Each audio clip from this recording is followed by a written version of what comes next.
సమ్మెలో భాగంగా గత ప్రభుత్వంలో ముఖ్యమంత్రి రేవంత్ రెడ్డి గారు వచ్చి స్పష్టమైన హామీ ఇచ్చారు. సీతక్క హామీ ఇచ్చింది, ఈటల రాజేందర్ చెప్పిండు, తీన్మార్ మల్లన్న చెప్పిండు, ప్రతి ఒక్క మంత్రులు కావచ్చు, ఎమ్మెల్యేలు కావచ్చు, ఇప్పుడున్న వాళ్ళు మాకు స్పష్టమైన హామీ ఇచ్చారు ఆ రోజు ఉద్యోగాలు ఇవ్వాలి వీళ్ళకి అని చెప్పేసి.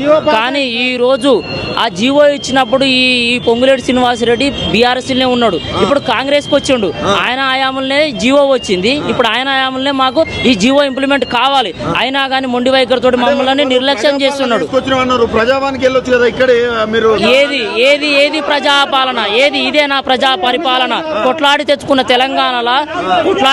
తెలంగాణలో 80 రోజులు సమ్మె చేసి కొట్లాడి తెచ్చుకున్న జీవో, ఆ జీవో ఇంప్లిమెంట్ అవ్వడానికి మళ్ళీ మేము కొట్లాడాల్సి వస్తుంది. ఆల్రెడీ 70% ఇంప్లిమెంట్ అయిన జీవో ఇది. మిగిలిపోయిన 3700 మందికి ఉద్యోగాలు రావాలి. ఈ ఉద్యోగాల కోసం మేము ఇంకా కొట్లాడాల్సి వస్తుంది. ఈ కొట్లాటలో భాగంగా 2 సంవత్సరాల నుంచి నిరీక్షించినా కానీ స్పందిస్తలేడు. 100% వచ్చు, కానీ మేము 100% వచ్చు. మా ఉదాహరణ మీరు చెప్పిన దానికి ఒకటే చెప్తున్నా.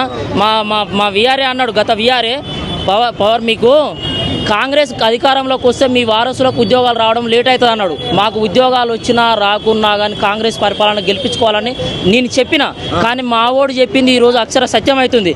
కానీ ఈరోజు ఇదే పొంగులేటి శ్రీనివాసరెడ్డి ఇంటికి పోయి మేము ధర్నా చేయడానికైనా 4000 మంది సిద్ధంగా ఉన్నాం. ఏది ప్రజా పరిపాలన? ఏది?